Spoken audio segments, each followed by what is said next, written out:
считаете мою поломанную судьбу смешной?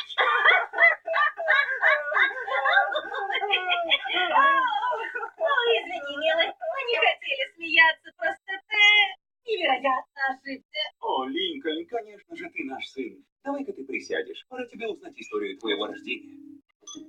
Ладно, и тебе, Клайд. Что ж, день, когда ты родился, казался вполне обычным днем. У меня началось, мы позвонили по папе, он остался смотреть за старшими сестрами. Я повез маму в больницу в Форбсиле, и неудивительно, что она сломалась. Машина не твоя мама. Тогда обычный день и закончился. Мы боялись, что ты родишься на обочине шоссе, но, к счастью, рядом остановился черный лимузин.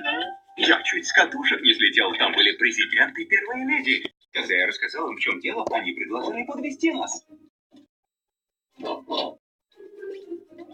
Казалось, все опять стало нормально, но ты был не слишком терпеливым ребенком. Мы не успевали в больницу, и твое рождение собирался принять президент, но он упал в обморок. За дело взялась первая леди.